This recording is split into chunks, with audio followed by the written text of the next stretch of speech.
আমি যা স্বপ্ন দেখেছিলাম, মা বাবাকে ভালো রাখবো, নিজেকে তৈরি করব, শুধু একটা মানুষকে ভালোবেসে আমার সব স্বপ্ন আমি ভেঙে দিয়েছিলাম। আমার কথা তোমার কথার মধ্যে কোনো দাম থাকবে না, যেহেতু তুমি অনেক বড়, তুমি যা বলবে সেটাই মানুষ বিশ্বাস করবে। এটা কি মানা যায়? আমার মতো হাজার হাজার মেয়ে আছে, আমি জানি তারা ব্ল্যাকমেলের শিকার হয়। তুমি মন থেকে বলো তো তোমাকে আমি ব্ল্যাকমেল করেছি? फैमिली देखती है वरना मैं ऐसे ऐसे गाली दूं। আমার সাথে যেটা হয়েছিল সেটা হিংসাতে হয়েছিল। আগে তোমাকে কটা মানুষ চিনতো বুগলায়?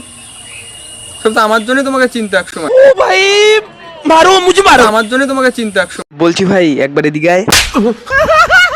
তো বন্ধুরা, মার্কেটে এখন কি চলতেছে? একদিকে প্রীতি ও তার এক্সদের মধ্যে ফাটাফাটি ছেঁড়াছেড়ি। টিকটকের টাইমে যখন আমার যে এক্স ছিল সে তো এক নম্বরের নির্লজ্জ। তোমাদের কাছে যখন কোনো কন্টেন্ট থাকে না তখনই কি আমাকে নিয়ে পড়তে হয়? একদিকে এক পাঠাপাঠির মধ্যে খাওয়া নিয়ে কারাকারি। তাও হয়েছে অনেক মডেলরা টাকা চায় খাবারে, খুব চিপ মেন্টালিটি। তোমার খাওয়ানোর দায়িত্ব কোনো মেকআপ আর্টিস্টের। শুধু এই কন্টেন্টের বনে খাওয়ার দায়িত্ব সব মেকআপ আর্টিস্টের। খুব চিপ মেন্টালিটি। আচ্ছা তুমি এইটা জানো তো, তোমার ঘাড়ে যে ময়লা জমে আছে আর তুমি সাবান মাখো না, এটাও যে খুব চিপ মেন্টালিটি। জ্বালাকা দরকার। একটু এখানে নর্মাল সাবানে কাজ করবে না, এখানে হারপিকই দিতে হবে, হারপিকটা নিয়ে আয়।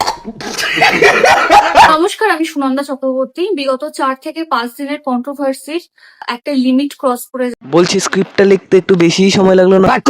সুনন্দা চক্রবর্তী, এটা শুধু একটি মুখ নয়, এটি একটি ব্র্যান্ড। কি বলো, গরুর মতো মুখ নিয়েও ব্র্যান্ড হওয়া যায়? 10 বছর ধরে এই ইন্ডাস্ট্রিতে বনগার মেয়েটি দাঁতে দাঁত চেপে লড়েছে। এত দাঁত চাইপা ধরছে জন্যই দাঁতটা রেল লাইনের মতো হয়ে গেছে।